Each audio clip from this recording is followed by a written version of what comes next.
Pemirsa, kian hari radikalisme semakin menjadi-jadi di tengah hiruk-pikuknya masyarakat Indonesia. Persoalan ini sangat miris dan memilukan, bahkan banyak merenggut korban jiwa. 1 hingga 2 dekade ke belakang, beberapa kasus bom bunuh diri yang terjadi di Indonesia banyak mengatasnamakan agama, sehingga membuat bergesernya pandangan masyarakat terhadap makna radikalisme. Radikalisme tidak lagi dipandang sebagai sebuah paham, melainkan sebuah perintah agama. Hal ini banyak menimbulkan perpecahan dan kebencian. Haruskah seorang individu warga negara atau beberapa individu warga negara ini disematkan sebagai penganut paham radikal yang menjalankan nilai-nilai tertentu secara fanatik, atau mungkin saja peralihan isu di tengah politik yang semakin memanas dan juga perpecahan suku-suku yang terjadi di Indonesia?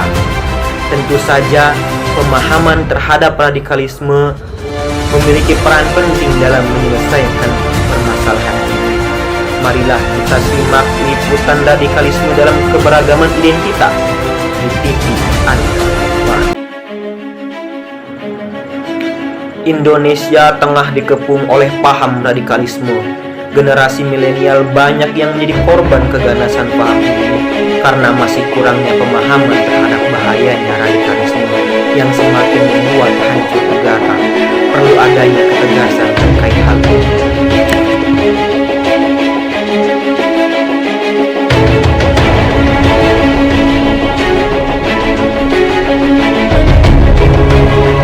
Radikalisme adalah suatu pandangan, paham dan gerakan yang menolak serta menyeluruh terhadap tatanan, tertib sosial, dan paham politik yang ada dengan cara perubahan atau perombakan secara besar-besaran melalui jalan kekerasan.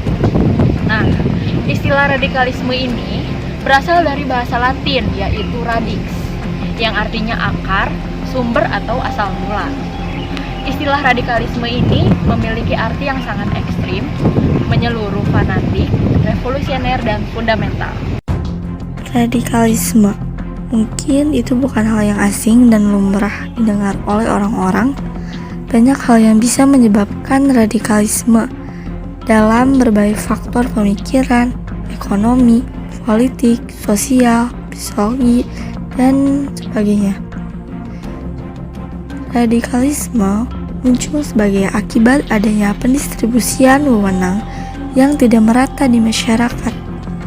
Tidak meratanya pendistribusian wewenang berujung pada adanya penumpukan kekuasaan pada satu orang atau kelompok tertentu. Dan dengan kewenangan yang ada, kelompok yang memiliki kekuasaan yang besar tersebut akan cenderung menggunakannya untuk mempertahankan kekuasaan yang dimilikinya. Atau dengan kata lain, radikalisme yang dilakukan sebagai upaya untuk mempertahankan dominasi kelompok atas kelompok lainnya. Pembicaraan radikalisme agama kiranya lebih rumit jika dibandingkan dengan pembicaraan radikalisme dalam perspektif lainnya. Agama manapun tentu tidak ada yang mengajarkan untuk melakukan tindakan radikalisme. Semua agama menginginkan kedamaian baik di dunia maupun di akhirat.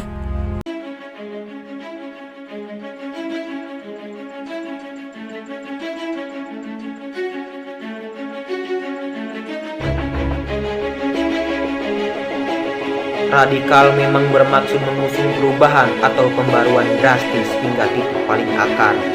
Kekerasan secara fisik pun secara simbolis seakan dihalalkan. Metodologi secara ekstrim demi pencapaian inilah berujung pada penolakan dan kerusuhan.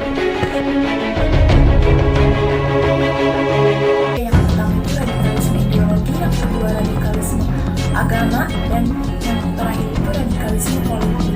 Sedangkan peran ideologi Pancasila dalam membentengi diri dari radikalisme itu yang pertama mendorong para generasi muda untuk senantiasa menjunjung nilai-nilai luhur dari bangsa Indonesia. Yang kedua, memahami perbedaan pemahaman agama dan toleransi.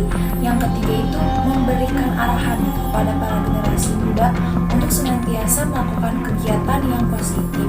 Dan yang terakhir itu dari penyelenggara negara, tokoh agama, serta tokoh-tokoh memberikan teladan itu. Tanpa adanya teladan, maka contoh yang diberikan itu akan sia-sia. Terima kasih. Dampak dari adanya radikalisme yaitu terjadi teror dan kekerasan, menimbulkan konflik horizontal dan vertikal, menyebabkan hilangnya harta benda masyarakat bahkan nyawa, menimbulkan kekerasan dan ketakutan, pudarnya rasa toleransi umat beragama, dan melemahnya kepercayaan masyarakat terhadap pemerintah dan aparat. Adapun upaya penanggulangan radikalisme yaitu membangun kerjasama antar instansi terkait, sosialisasi dan aksi kepada masyarakat untuk menolak sikap radikalisme dengan melibatkan seluruh kelompok agama yang ada melalui penyuluhan agama, menekankan arti pentingnya wawasan kebangsaan dalam muatan pendidikan formal, dan menemukan karakter keagamaan yang moderat, yakni memahami dinamika kehidupan secara terbuka dengan menerima pluralitas pemikiran pihak lain yang ada di luar kelompoknya. Penjelasan-penjelasan dari para narasumber tadi semoga dapat bermanfaat dan membentengi kita dari bahaya paham radikalisme yang merusak akar identitas nasional. Keutuhan negara kesatuan Republik Indonesia harus terus dijaga dan semua masyarakat Indonesia harus terus bersinergi dan berkontribusi dalam membangun kekokohan negara. Konflik harus terus dihindari.